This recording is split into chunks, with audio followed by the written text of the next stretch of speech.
everyone, my name is Danielle and welcome to another episode of Board Game Bakes. This week we're going to feature Downtown Farmers Market by Blue Orange Games. In the game you're dealt 4 criteria you're trying to meet that go along the top, 4 along the side, and you're trying to fill in this 4x4 grid to get the most points possible. It's a very simple game to learn and understand. It's just more difficult to actually make all your criteria work and to actually get lucky enough at the end to get that magical tile you need to complete both your column and the row at the same time.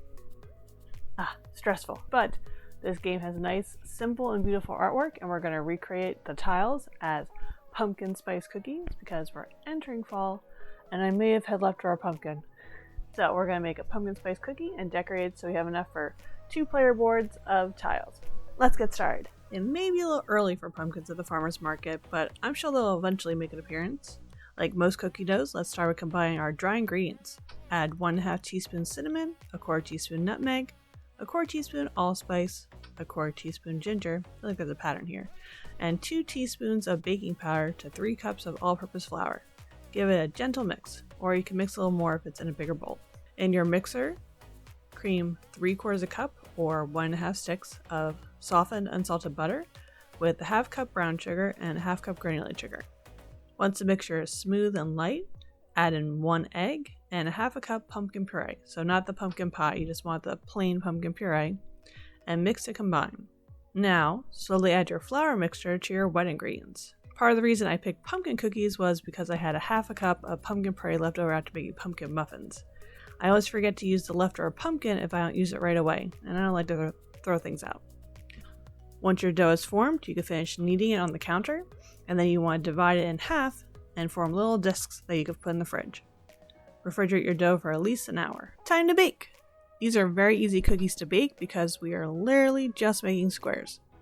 If I spare out lines, I try to use a ruler, but alas, I am not, so cookie cutter it is. Roll the dough to a 1/4 inch thickness. Cut out your squares and put them on a cookie sheet that has been lined with parchment paper. Let the whole cookie sheet cool in the freezer for about 5 to 10 minutes, or if you don't have a freezer big enough, you can just put them on a plate. But you want to put them so they firm up a little bit, and this way they won't spread when you put them in the oven. Next, you're going to take them right out of the freezer and put them directly in the oven to bake at 375 degrees Fahrenheit for about 6 to 8 minutes. It's a wetter dough, so you need to cook it until the top is fully set. Let them cool completely before decorating. Hi everyone, while you're here, make sure you hit subscribe for new videos every Tuesday. Thanks! Time to get ready for the farmer's market. Use thick black royal icing to outline the square and add the black details for the food tiles. Farmer's Market is a fun game that's so easy to learn and understand. I was surprised by all the planning and thinking involved to try and get the most points for such a simple game. For the scoring tiles, use the dark black to outline the top and add details, but use a thick brown royal icing to add the basket at the bottom. Use the black to outline a rectangle in the middle of your basket to put the points that the tile is worth in. When you play the game, these tiles are arranged on the top and side of your board, and you're trying to have all of them be satisfied. It worked for me until the last few tiles, and then everything went into chaos. Now you want to take a thinned light green royal icing to add grass to all the food tiles. Use a toothpick or another point tool to get the icing into all the nooks between the vegetables. Next, flood the blue sky for the scoring tiles, and the baskets with the 2 different shades of brown, since depending on what side of the scoring tile you're using, it has a different color.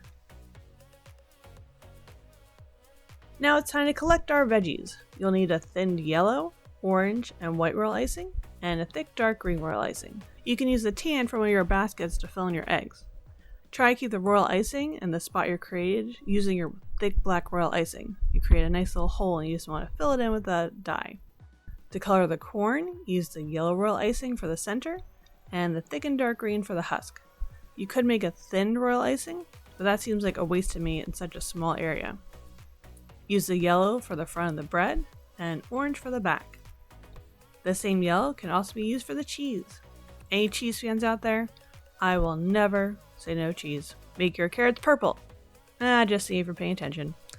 Use the orange royal icing for the carrots and the thick green to add the carrot tops. The final one is milk, which is simply filled in with thinned white royal icing. The last step of royal icing for these tiles is use the dark green to add the grass details. They vary slightly based on the number of ingredients on the tiles. You could do it all at the end, or I chose to just add it as I was working on each tile. This way they are completely done before I put on the tray. Let these dry so this way you can add your final details with edible marker. For the scoring tiles, use thinned yellow icing for the tiles with just circles. Use thinned white royal icing to add clouds into your nice blue sky. For tiles with items on them, fill in the items as previously mentioned, and then the circle above is the corresponding color. Now that your icing is dried, go back over the tiles and add little details that you find. Like there's little lines on the corn and the carrots, little dots on the bread. You can also just use your edible black marker to sharpen any lines that got covered with your royal icing. When doing the scoring tiles, use the black to add the point values. And the final detail is to add the lines on the baskets using the edible brown marker. Now all of our details are complete! These are delicious and simple cookies for a fun, simple, but challenging game.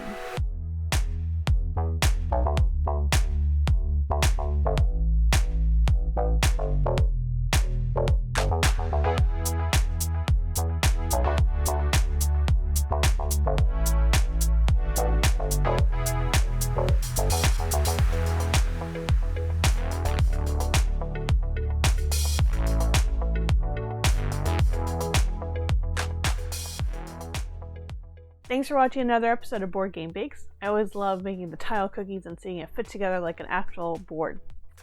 Just so much fun. Are there any tile games I missed? What's your favorite tile game? Let me know down below. Keep playing games and keep them sweet. Bye!